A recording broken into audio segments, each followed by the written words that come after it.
Mount Greylock, rising over 3,400 feet above sea level in the northwest corner of Massachusetts, is the jewel of the Berkshire Hills and the state's highest peak. What is it about this mountain that inspired authors like Melville to write about its wild slopes? Most likely, it is the same thing that attracts thousands of visitors each year. Visitors who come to Mount Greylock for their own inspiration or for the simple scenic beauty of this giant monolith.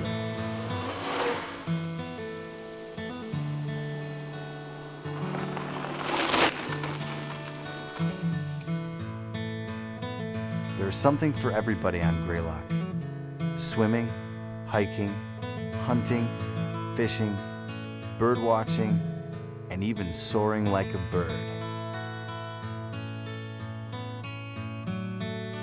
But this story has its roots in the small town of Adams, nestled at the base of the Great Mountain.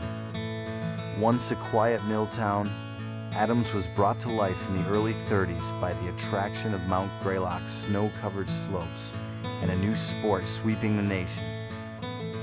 Those days are long gone, but to this day, one trail still attracts skiers and snowboarders from across the country. From skiers schussing on wood skis with leather bindings and boots, to riders with state-of-the-art composite snowboards carving radical turns on its steep slopes. This is the story of Mount Greylock's Thunderbolt Ski Run.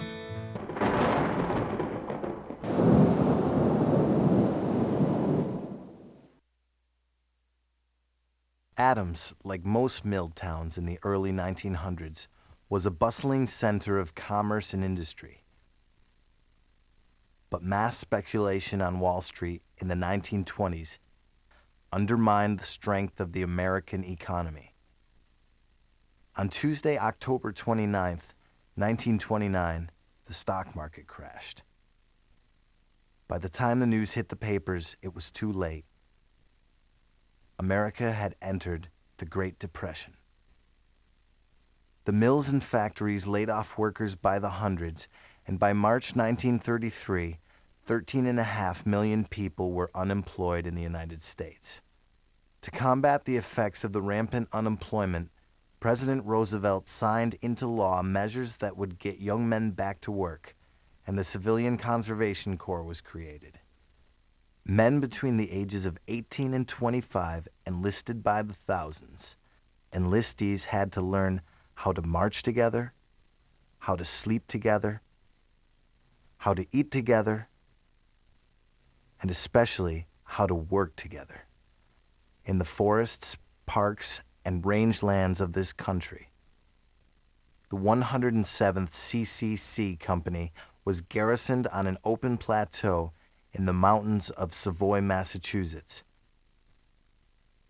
After a hard day's work, the boys from the 107th returned to their camp and looked across the valley to watch the sun set behind Mount Greylock, unaware of the role they would play in its history. While Americans had a hard time finding work in the 1930s, they had no trouble finding time to play. During this time, America's love affair with anything on skis was just beginning. Famous European skiers, some of whom fled Nazi Germany, arrived in the U.S. and began teaching Americans how to ski. Downhill skiing was slow to catch on at first, considered by some to be mere child sport. However, the same could not be said of ski jumping. These daredevils hurled themselves off great ramps and flew through the air while crowds watched the competitions. Children built their own jumps and tried to imitate their heroes, but there was nothing like going to an event to see the pros sail through the air, although sometimes their landings resembled those of their young fans.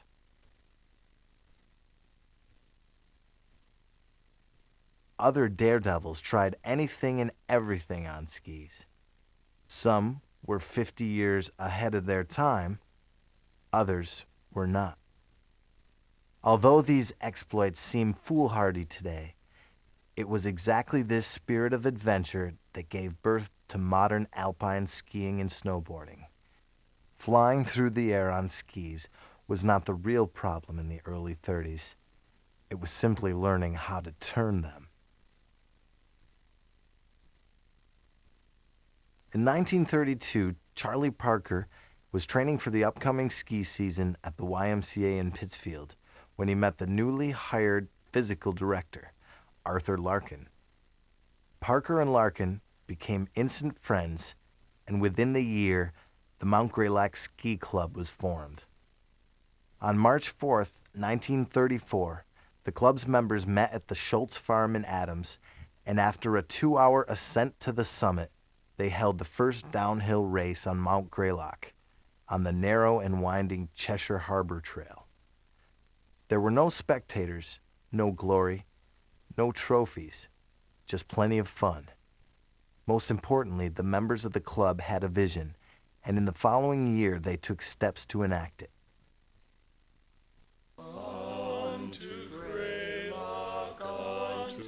With the help of the Mount Greylock Ski Club, the Western Massachusetts Winter Sports Committee, and the Mount Greylock Conservation Commission, a championship ski run was laid out on the precipitous slopes of Mount Greylock under the direction of Dwight Francis. But who would cut the trail? The boys of the 107th were more than willing to do the work, and on November 8, 1933, under the leadership of Camp Superintendent George O'Hearn, the entire company headed west to the mountain that until then they had only seen towering against the backdrop of the setting sun. So it's on to Greylock, on to Greylock, at the break of dawn.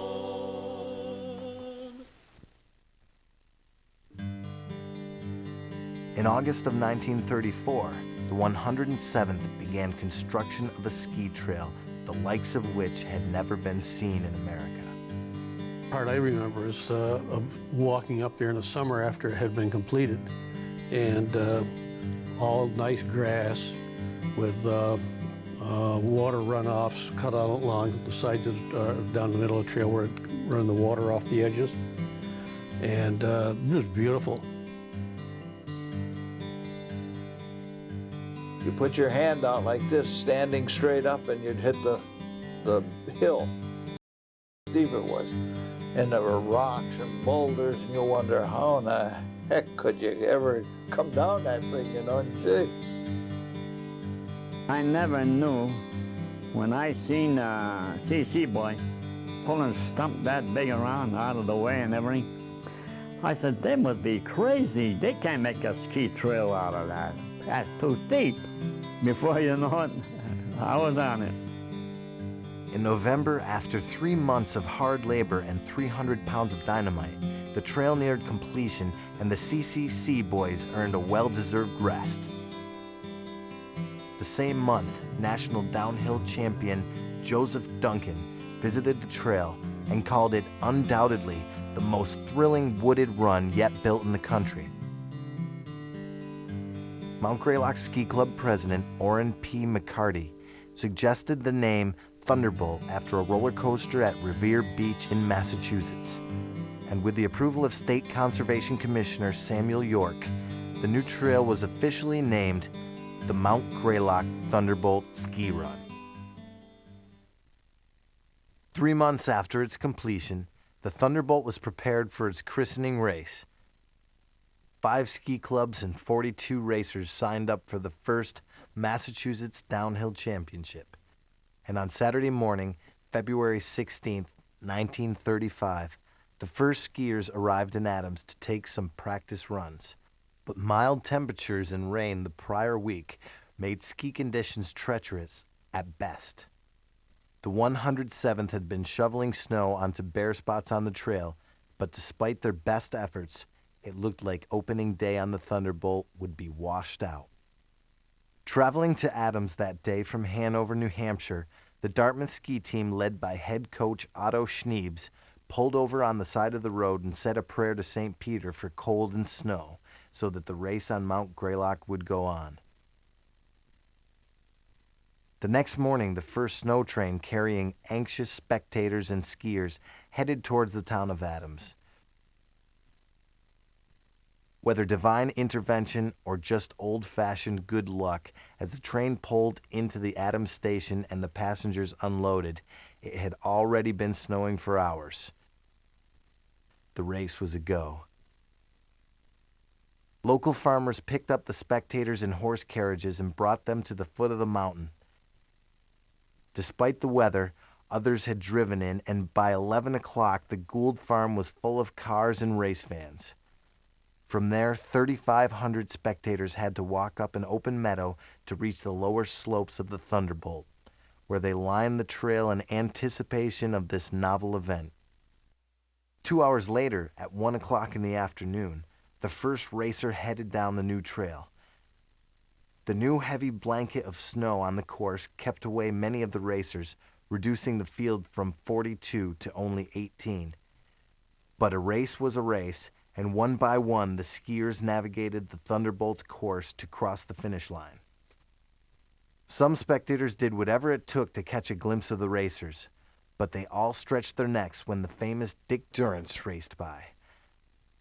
This young Dartmouth freshman, who would go on to be an Olympic skier, took first place with a time of 2 minutes 49 seconds. Dartmouth also won the overall team prize. The Thunderbolt Ski Run, a championship trail, had its first champion. A year later, the second Massachusetts Downhill Championship was held on Mount Greylock. Race fans made the quarter-mile climb to the lower slopes near the finish line and lined the trail for a 2 o'clock start time. Unlike the first race, this Sunday afternoon provided plenty of sun and a well-packed race course. However, this did not mean that the skiing was any easier. Even with improved conditions, the mountain still got the best of most of the racers. But in those days, a fall did not necessarily mean that the skier was out of the standings. In fact, it was rare for any racer to complete the course without a fall. 38 skiers shussed the bolt that day, but it was Jarvis Schaufler from Amherst College who beat Dick Durrance's record by 22 seconds to take first place. His brother Sandy took second, only a second slower. It was February 23, 1936. As the local Adams residents walked off the mountain that afternoon with the 4,000 others who had come to watch the race, their excitement about what they had just witnessed was palpable. Some of the best skiers in America were in their very own backyard, competing against each other in this new and exhilarating sport. For many a young fan, the allure of the mountain and the sport was irresistible. I remember watching one of the first races, and it was Dick Durrance who won it. And I guess that's when the bug bit me. I tell people today, you know, I said, you could stand on a Thunderbolt and hear them coming. They had the old floppy clothes, floppy jackets. You could hear the wind flapping their clothes. They were really moving, I'll tell you. When they first opened it up and they had the first races up there, I wasn't skiing it. More or less that was what got me interested in it, is going up and watching the first early races. I was up on the Thunderbolt when they were racing, and Dick Durrance won the first race up there. The following winter, they had another race up there, and Schaufler broke the record. Well, I seen them come down, and they were zigzagging like that, you know. Holy smoke, I said, I gotta get me an outfit like that. And with that, the ski craze in Adams officially began. First pair of skis I had, I was probably about 12, and they were just a strap, no edges, and we used to fill our overshoes up with paper to make them stiff enough. And then we would take inner tube, put it over the toe, in between the strap, and around the heel of your overshoe. Of course, when you made a turn, the skis went this way and you were turning this way. When I first started up there, it was more or less nothing but a snowplow from top to bottom. It wasn't as pretty as what you see now. But we got down the hill. Because we didn't know how to turn or anything of that nature in those days. And we'd come to a turn and pow, we'd go into a snowbank. Well, there's plenty of snow, so we didn't get hurt.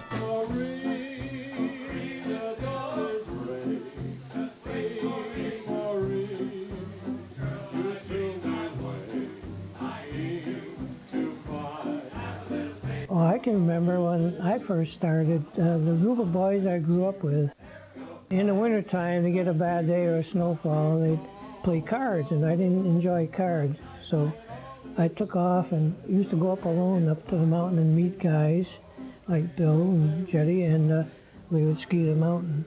So I attained a new group of friends, and we enjoyed the mountain and the outdoors. Well, there wasn't much else to do in town at the time, unless you played basketball.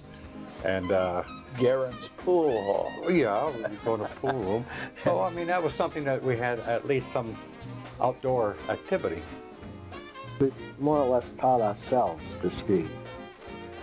But then Bill and Scott's father got Oscar Sear, who at that time was a ski coach at Williams.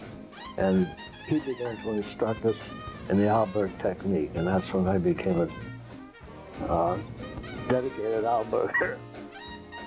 Believe it or not, I had a bike where I could shift a little bit, not like you got now, but it was a lower gear. I used to tie my skis on the side. I used to pump up the bottom of the trail. Sure, and then I'd take my skis and go skiing.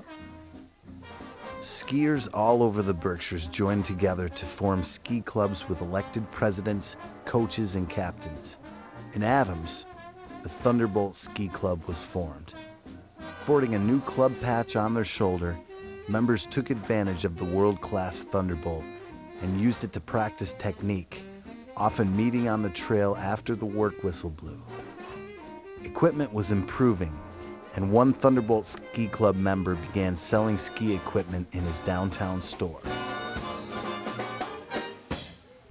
I got my first pair of skis, I think, from Bernie Nephew when he worked for Simmons. Art ran the Simmons Furniture Store, and Art was the first store in town ever to sell skis and ski equipment. He had an area set off in the store where he had all kinds of Groswell skis and bindings all mounted up on wooden plaques and different poles, and we'd stop in that store almost every day and admire the new skis and see what new is happening, you know. And You know what I used to do? I put the point of the skis this way. I step on them, straighten them right out. Everybody used to say, suppose you break them, Greeny. Well, I said, I won't take them, they're no good if they break.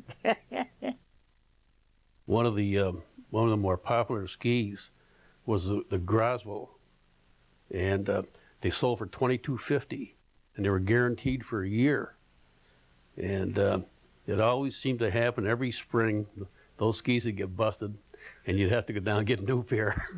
Don Linscott tells a story about his father bought Bill some new skis one year. He was waiting for Don to break his skis before he bought him some new ones, I guess. Of course, everybody didn't have a lot of money either. And so Don got mad one day, and he came down the hill first, got down to the car first. Nobody was around, so he took the ski, put it in the door, and slammed the car door on it, and broke the tip off so he could get some new skis. Of course, we work in the Berkshire Mill for $10.40 a week. So if you broke a pair of skis, you had to wait till, if you went somewhere else, you would have to wait till you got the money. Over Art, you say, Art, I got to have a pair of skis. Help yourself. Just let me know which one you're taking. Okay, you're taking this pair here. How much is that? The most I paid for a pair of skis was $22 over Simmons. I said, I'll give you $1 now to show that I bought them. Everybody used to do the same thing. Art was good for that. In 1936, Dartmouth head coach Otto Schneeves recommended rerouting the lower third of the Thunderbolt. Racers loved the original trail, but after 2 years of racing, several problems were evident with the finish line. It conflicted with one of the property owners that at the foot of the trail.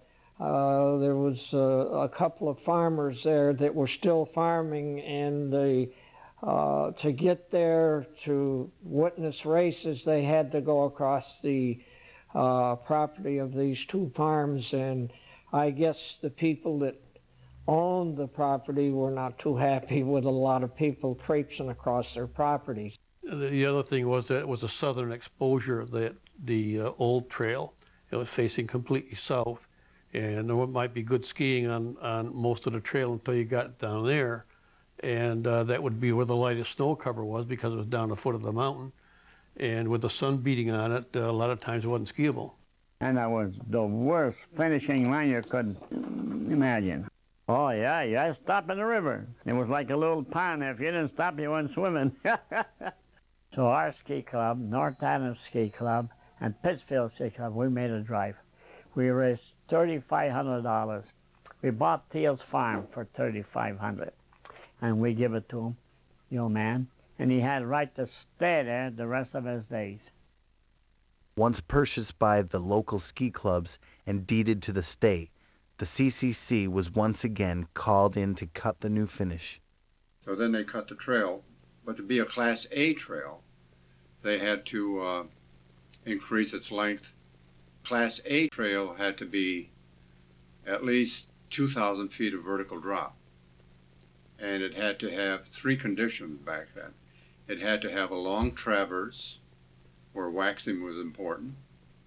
It had to have 2 gradients, at least one being about 30 to 35 degrees. And it had to be at least 1.5 miles long. So when the Thunderbolt was cut, it was cut to be 1 mile, and it was almost 7/8, but they called it 1 5/8. And that's where it exists today. In 1937, races were transferred to the nosedive on Mount Mansfield, Vermont, due to lack of snow on the Thunderbolt. With unfettered access to the trail and a new, less dangerous finish line, local skiers took advantage of this time and were the first to make tracks on the new improved Thunderbolt. One young mill worker from Adams quickly mastered the sport and the trail and began to draw the attention of the skiing community. Rudy started skiing, he was about 15, and he won his first race when he was 16. And he was really dedicated to it. Well, so was Greeny and Gill, but they worked, and Rudy wouldn't work during the winter. Whatever job he had during the summer, he would quit, pay his room and board to my mother, and then ski all winter. And he'd meet Greeny up there or somebody, and they would ski, and he would stay up on top. Sometimes the weather was bad with Charlie Parker up at Bascom Lodge, and Charlie was up there during the winter, keeper of the light, and then ski down the following day. Sometimes alone, which was, pretty dangerous, but you never think that you're going to get hurt. Rudy used to go up there. He used to work in the mill, and he'd get out of work around 1 o'clock, I guess it was, and he'd hike to the top of the mountain by himself. And many times he'd be coming down, and my Uncle Ernie Borden and myself would be going up, and we'd meet him. And we'd ski together on the big shush up there, and then he would take off. He was just a tremendous skier. He had confidence like you wouldn't believe. I mean, he could take anything straight. I mean, he was a natural. Anybody who see him skiing down the Thunderbolt would automatically try to imitate him and copy his style, because he did have great style. He was just a natural. Greeny Guertin had his style, and Roy Dial, and all the other guys. But when you saw Rudy coming down, you watched. You knew he was going to be beautiful. He was the finest local skier. He was a very natural. Everything came to him natural. You know, just like water flowing down over a waterfall. He just came down through any one of the things. As a boy, Rudy Konieczny watched from the crowd as skiers like Durrance and Schaeffler raced to glory on the Thunderbolt. By late 1937, Rudy was considered a real hometown threat to those same skiers. And if ever local ski fans needed a hero, it would be in 1938. The Eastern Amateur Downhill Championship race was only a few months away when it was learned that Hitler was sending a team to Adams. Although the war had yet to start, in 1938 Germany was busy occupying its neighbors. Austria, now a part of the Third Reich, was the birthplace of the Arlberg technique, being taught to Americans by European instructors. Perhaps as an answer to Joe Louis's victory over Max Schmeling, Hitler sent a team of world championship skiers from the Bavarian universities to compete against the best America had to offer. When these skiers came over here and skied on the Thunderbolt, most of us, that is, we young fellows from Adams, didn't know much about the Nazi movement that was going on in Europe at the time. So we had no animosity against these skiers coming over here. As a matter of fact, we didn't fraternize that much with them. I think it was from the fact that they spoke very little English and we spoke no German. 12 hours after they arrived in the United States, the German ski team sporting the German national eagle and swastika on their sweatshirts could be seen taking practice runs on the Thunderbolt. The Eastern Amateur Downhill race was set for February 6, 1938. 3 weeks earlier, Rudy Konieczny took first place in a qualifying time trial event, setting a new course record. Having done so, he was given the unenviable honor of being the first racer down the Thunderbolt on race day. But having seen the champion German skiers shushing the Thunderbolt, even Rudy lost confidence. Rudy says, you know something, I don't feel like racing. We don't stand a chance with them guys. I said, that's all right. I said, they're going to have a bad day too sometime.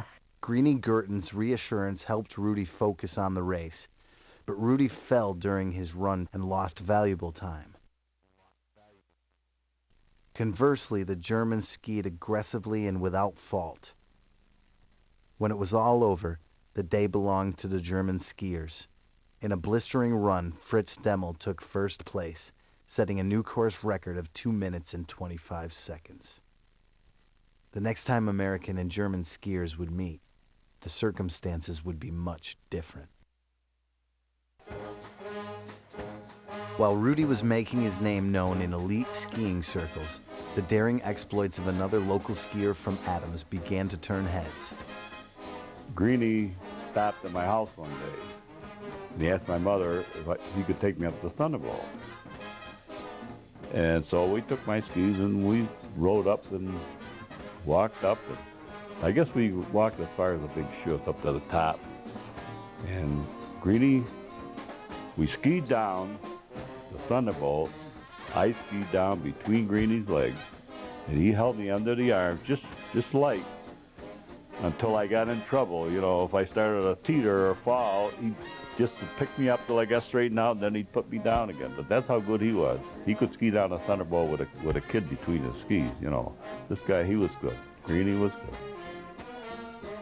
Greeny was hell on skis. It was hell on anything he tackled. If he had a motorbike, he took the chances that would just scare your pants. Greeny was a good skier and willing to take that ultimate chance for that ultimate extra second or two that he was going to get out. Matter of fact, he was one of the first guys to make a somersault. Yep. Oh, he was quite a guy. Jimmy Smith, I told him, I said, don't take any pictures now. Wait like get through practicing and I can do it in good shape. That way you won't see me fall, you know what I mean? I land on my feet. Oh no, he kept his camera on me. Oh. A favorite of Greeny's was getting on the side of the chutes in the woods and going hell-bent for election down through the trees. It's just fantastic. He never hit anything. God, he could have been killed, you know, run into a tree. You ever hear about the time he climbed the French church steeple? No, geez. Oh, boy. He was up on top of the steeple up there, waving to his friends downtown, yelling at them. Everybody liked Greeny. You know, he was a Boy Scout leader and a nice guy, just all around nice guy. You know, you could tell just by looking at him he was a nice guy. And Greeny and Rudy began skiing together on the Thunderbolt and became not only best friends, they also became teammates. Both left their clubs with which they had been racing and formed a new team with a new patch. They called themselves the Ski Runners of Adams. Greeny was captain of the team and led by example with a first-place finish in a time trial held on the Thunderbolt in January 1939. A rewarding victory for the fledgling team, but for the Ski Runners of Adams, the best was yet to come. During the off-season, the local boys had the advantage of being able to hike on the Thunderbolt. This gave them intimate knowledge of the topography of the mountain, and in a sport where a wrong turn might result in severe injury or even death, it helped a skier to know the trail better than he knew his skis. You start from where that little hut is that is for fireplace in it. That's where they started Thunderbolt. Then you cross the road. When you started, you had to come hit the road. That road comes by. And like I told you, we used to fly about 20 feet or better. And then there was quite a stretch where it was sort of just gradually you descent, you know, so you would have to pull like a... That's where you lose all your time, really, till you get to the big bend. Then all of a sudden you hit the big bend. Then when your trouble started, really. There you had to be really a proficient skier to get down over the big bend, otherwise you had plenty of trouble. I never used to take it straight. Then I said, what the hell's the matter with me? I said, of course, when I get over, there's a little shelf like this. It goes down again, and there's a tree there. When you hit the flat part, I used to make a line like, when I come on, look, I see that tree, that's the time to turn. And the big bend is, of course, the steepest part, and it sort of turns, that slight bend turns to the right, and down the partial part of the bend is what they call the flat, or the step. It's sort of a shelf, but they call it a step. Then the trail turns to the right, but slopes to the left. From there, you go right straight down to Neil's Eye without stopping or checking, you know, you don't have to. The Needle Eye was a sharp turn to the right, and that was probably 15, 20 feet. It seemed like it was only 5 feet when you went down through it, but about 15, 20 feet wide. 100 yards below the Needle Eye, you did a sharp turn to the left and came upon the big shush, which again, you had to be a good proficient skier or you had problems getting down over that. After you got the big shush, you went over the bridge there we had there, and then there's a few like bump. It was really bumpy down through the last part, you know, the finishing line. Then right after the bumps, you had a very quick, tight S-turn. And the S-turn was made so that you couldn't cut it. You had to S. And then, of course, at the finishing line, it had that drop-off. And you just hung on for dear life and hoped that you get across the finishing line. And many a guy fell before that had good time, and crawled and dragged themselves, and the crowd would yell and cheer, come on, get across, and finally they dragged themselves across the finishing line. But the run out on the Thunderbolt went up a hill. So no matter how fast you were going, you would stop going up that hill. So my brother used to always say to me, he said, no matter what happens, no matter how fast you're going, don't worry about it. You're going to stop at the bottom. Yeah, okay, yeah. The 1939 Massachusetts Downhill Championship race was sponsored by the Thunderbolt Ski Club in Adams. But before the first racer could leave the starting line, much planning and work had to be done. The day of the race, Teal Farm would be plowed. He had horses and a team of horses, and he had one of the old V plows, and he would plow that whole parking area. And snow trains would come right downtown here. And then the buses would pick them up and take them up to Teal's Farm, and then they would walk from Teal's Farm. And it's a good half mile up to the base of the Thunderbolt. All the ski clubs used to work together to run a race up here. Mount Greylock might sponsor the Mass Downhill or the New England Downhill Championship, and the Thunderbolt Ski Club, the Ski Runners, and Williams Outing Club would all get together and help pack the trail out. We used to have to sidestep it. When we'd get a foot of snow, you couldn't ski it. You had to break it in, say, and you'd get about 10 guys and you go up the thing sidestepping the whole way, and we used to pack the trail that way. The timers would all get their watches together and get ready and make sure that they were all counting off seconds at the precise time. Before the race began, they would both start their stopwatches together, so that, and then you have that kind of a stopwatch where you could stop it and start it, you know, without losing track of the times. All the skiers got up there and they got their numbers at the bottom, and if you were in the race, you sidestepped the whole trail. And everybody would go in the warming hut and get ready, and then they called off the numbers. And the first 15, they would say, get ready, and so of course, whatever skis you had or whatever equipment you had, you got it ready. And then you heard your number come up, and goosebumps and queasy stomach, and you knew it was time. Starting line was there. They'd take a bottle of ink, put it on the snow, and your skis was just, the tip was just touching that line, and there was a guy in the back here, and he grabbed you by the seat of the pants and he hold you, make sure you didn't get started ahead of time. You used to look at him, hey, what time was it? Hold me back here a little bit. I bent down all that one when I heard that last zip. I was off. He couldn't hold me or he came with me. The Ski Runners of Adams trained hard for the 1939 championship race. They were young, they were daring, they were fast.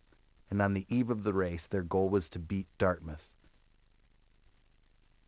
6,000 spectators braved the snowstorm to watch 50 racers negotiate the Big Bend, the Big Schuss, the Needle's Eye, and the sweeping finish line. Former Dartmouth skier and Olympic star Ted Hunter won the individual event, but with strong finishes by Gerard Gardner, Rudy Konieczny, and Greeny Guertin, seen here coming across the finish, the Ski Runners of Adams took the team trophy, beating Dartmouth's overall time by nearly a minute. We knew we won before the race was over. My brother, he's with the Ski Runners of Adams. They had loudspeaker. When Dartmouth boy come down, they announced their time, and when the Ski Runners of Adams, they announced the time. So they were up there with a piece of paper and a pencil. They had all the Dartmouth boys and all the Ski Runners of Adams. So we knew we won before the race was over with, because my brother told me. He says, you got it, you got it. I said, oh, good. It was January 29th, 1939. World War II was still years away for America. So on the Thunderbolt, the races went on.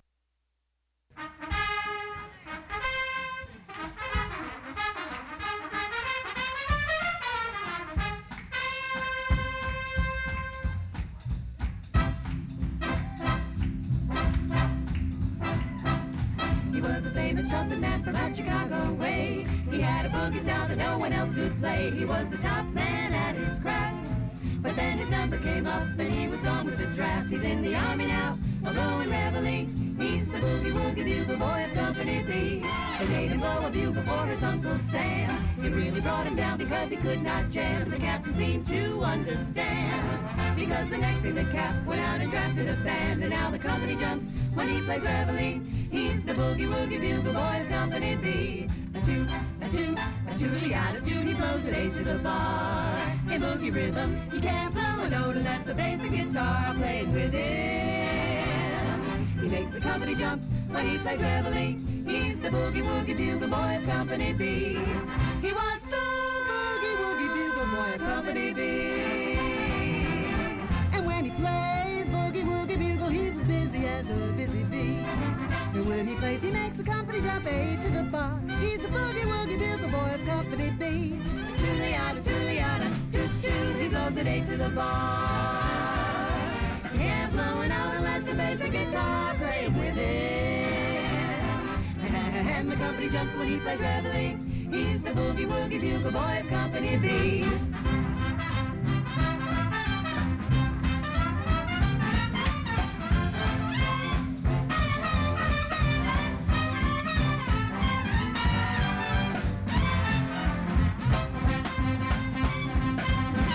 Boys asleep and boogie every night and wakes them up the same way in the early bright. They clap their hands and stamp their feet because they know how he plays. When someone gives him a beat, he really breaks it up when he plays reveille.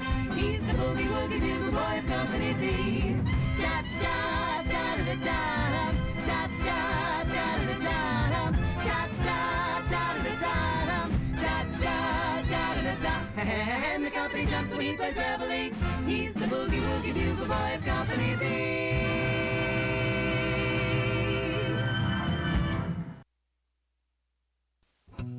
March of '41, the FIS, Federation of International Skiing, they would pick the skiers that were going to go into the Olympics. Of course, the war hadn't started, but Germany was on a rampage in Europe. And Rudy went up there, and he was told that if he came down within the first 5 in that race, he would be picked for the FIS team, which was the Olympic team.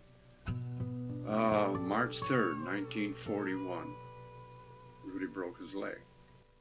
I told Rudy, I said, cheer up, Rudy. I might come up here over the weekend to keep you company. I'll be goddamn if I did. I broke my leg. Yeah, Dean's farm. Just as flat as this. I went to pull one, broke my leg.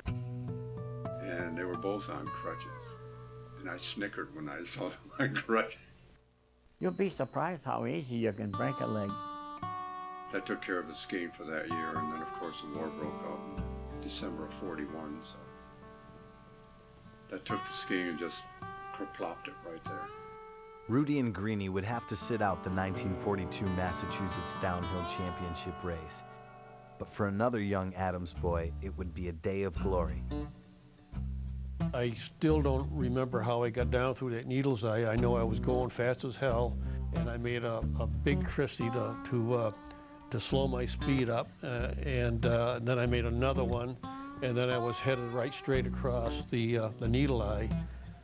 And then I shushed the big shush. That was part of my game plan, and I had no problem with that. And I shushed everything else. 16-year-old Adams High School sophomore Bill Linscott took first place out of a field of 32. Bill Linscott's name would be added to the governor's trophy alongside the names of former winners: Durrance, Schaeffler, Hunter, and Brighton, all of whom were Olympic skiers. However, the victory celebration in Adams was tempered by the war now raging overseas. In the waning days of 1942, skiers from Adams took their last runs on the Thunderbolt and enjoyed their last days of peace in the shadow of Mount Greylock.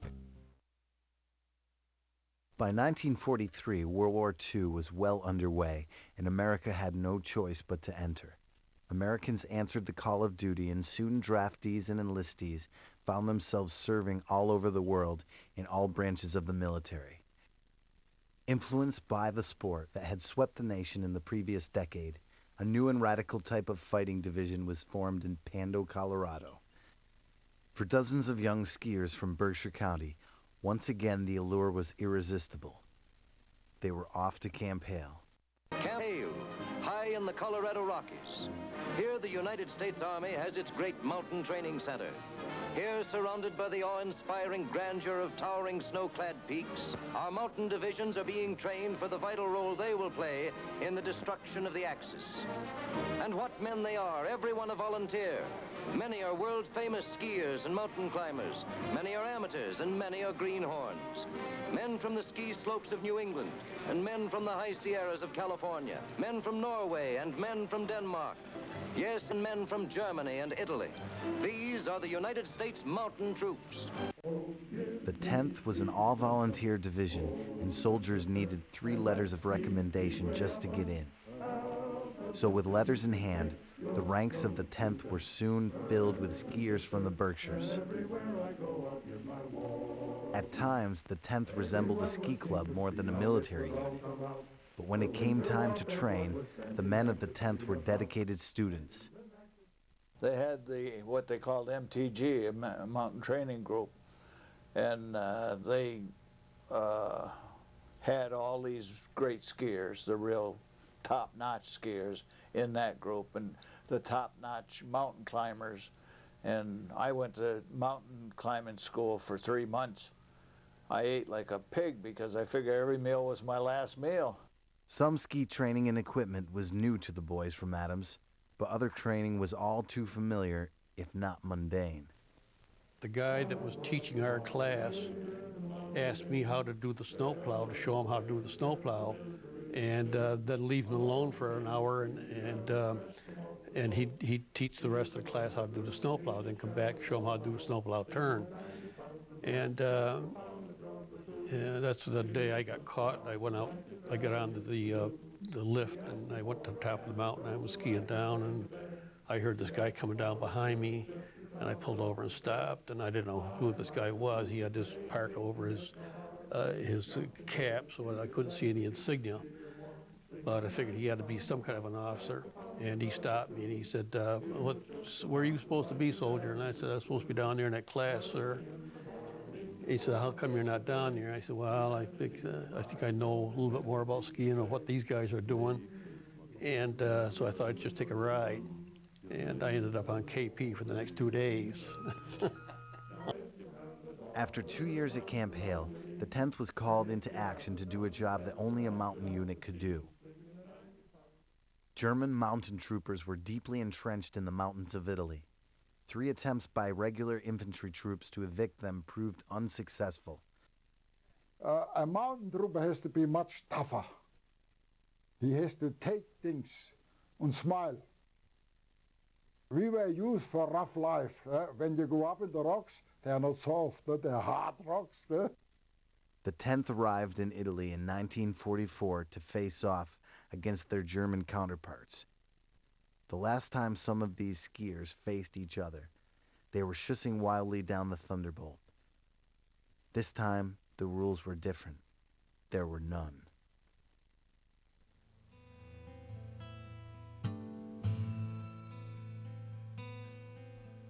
Perkins, myself, and another guy were the first 3 guys from the 10th Mountain on the front lines.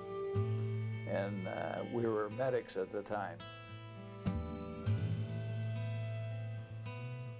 We're itching to get into the mountains, and that's where we were headed up towards the Apennine Mountains. And we got into the mountains right in the middle of the winter. When I was hit with machine gun fire, it went down through my shoulder, through my pack, and come out near my spine, most of it, somewhere left inside of me.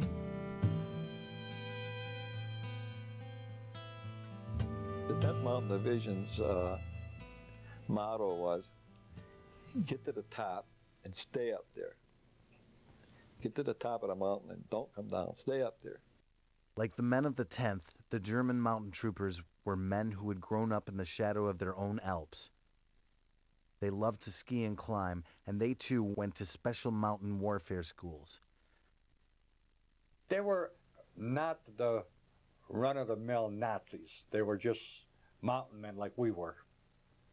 That was the difference. Yeah, yeah. We loved mountains, we loved skiing, we loved our homeland, we loved our family and our girls. We loved once in a while a nice drink. And we had to kill each other where we didn't want to, but we had to. We had no other choice.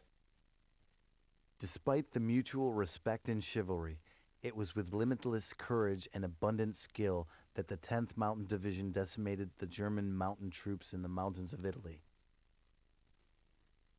A sweet victory made even sweeter by the end of the war only weeks later. True to form, the men of the 10th had won a stunning victory over a daunting enemy.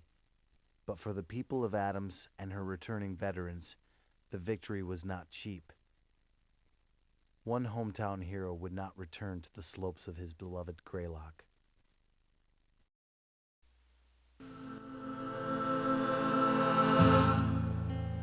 Rudy was killed right in front of me, going across the pole. We were coming out of the hospital. We were both wounded, and he could have gone home. He had bad shrapnel wounds in his legs, his arms, and one side. And by the end of March, he had healed up pretty well. Went AWL from the hospital. And went back with his platoon and went out and got killed on April 17th of 45. He didn't have to go back. I had to go back because my wound wasn't that bad, but his was bad enough that he could have gone home, but he didn't want to come home. He went back, and it was a very unfortunate thing the way it happened with him.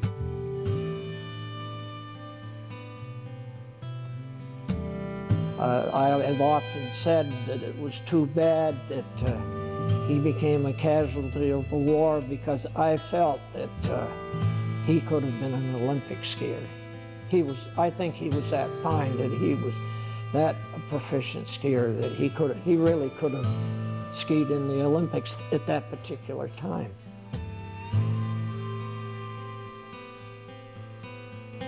Oh, beautiful,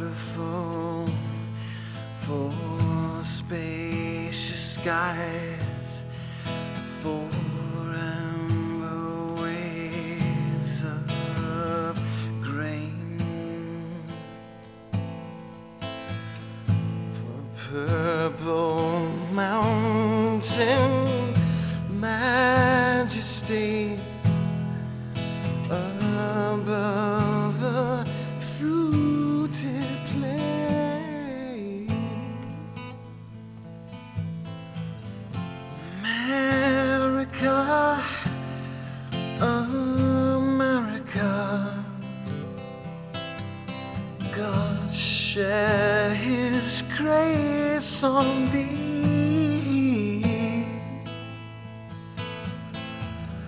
Crown my good with brotherhood, from sea to shining sea.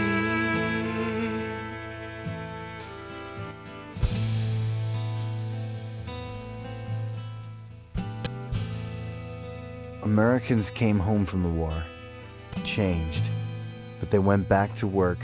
They went back to play. Fascism was defeated and the country was unified, but America paid a heavy price for freedom. The second half of the century was approaching, and with it, new prosperity. Americans were bloodied and bruised by the war, but as a nation, they licked their wounds and marched on.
After the war, skiing on the Thunderbolt started to decline. Victor Constant, skiing for West Point, won the Massachusetts downhill race in 1946. And in 1948, Norwegian Per Klipken won the Eastern Championship race, setting what is believed to be the existing Thunderbolt course record of 2 minutes and 8 seconds. In the 50s, Adolf Konieczny held several memorial races for his brother Rudy. The Thunderbolt Ski Club operated a rope tow on the Big Schuss, and Williams College held collegiate races, having made alterations to the dangerous Needle's Eye. Skiing had changed in the decades since the end of the war. Leather boots gave way to plastic. The Arlberg technique gave way to parallel skiing. Everybody was skiing, but who wanted to walk when they could ride up the mountain? A tramway project that would bring skiers to the summit of Mount Greylock was killed, and in the 70s, a $65,000 state budget item earmarked for restoration of the Thunderbolt met a similar fate. It seemed as though the mighty Thunderbolt would officially become an abandoned trail. During the 1980s, the mountain slopes went mostly unskied, except for an annual race up Mount Greylock.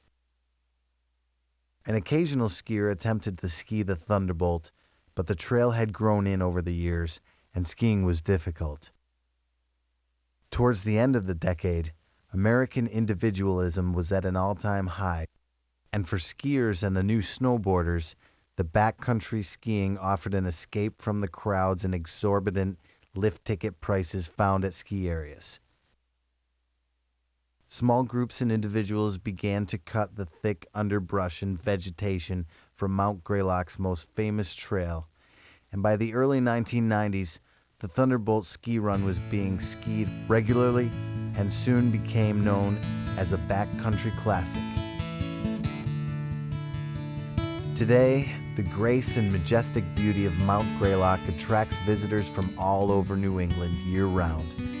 But a new generation of daredevils can now be found testing its snowy slopes. And each year when the winds of autumn give way to the storms of winter, the allure of the Thunderbolt strikes once again.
There may be a new breed of skiers and riders making turns on the Thunderbolt, but the veteran skiers have not forgotten the role they played in forging a national pastime. On June 6, 1999, over 120 people, many of whom were former Thunderbolt racers and 10th Mountain Division veterans, met atop Mount Greylock to dedicate the small shelter which gave respite to so many skiers before the run down the Thunderbolt to their fallen comrade and friend, Rudy. He loved to race, and Greylock Mountain was his crowning glory. The massive throngs are gone now from the slopes of Mount Greylock, relegated by time and the boom of the skiing industry to the memory of those who were there. But the Thunderbolt Ski Run is alive and well. Once again, the Thunderbolt attracts the free of heart to its slopes, pulled by the allure of its trademark twists and turns, the Big Bend, the Needle's Eye, and the Big Shush. Where they used to come by the thousands, they now come in ones and twos.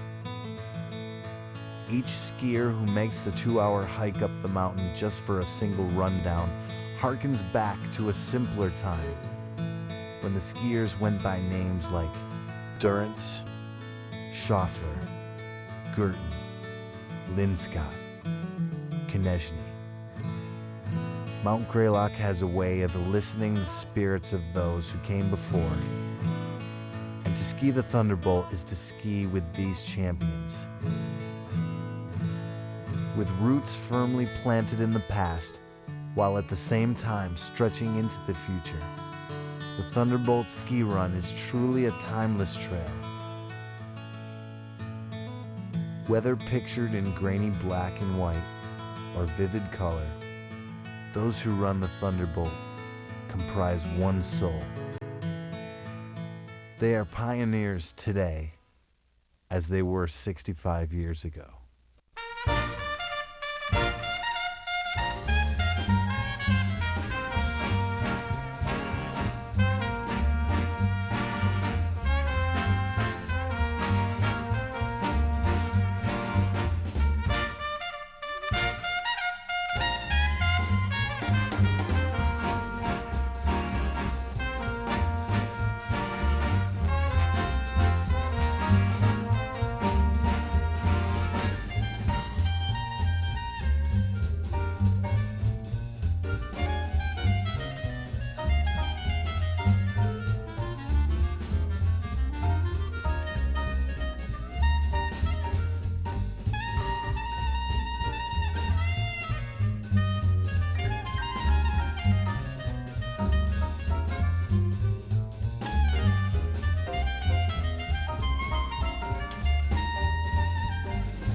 Sure, sometimes I wish I had a buck every time I went up and down that ski run, boy.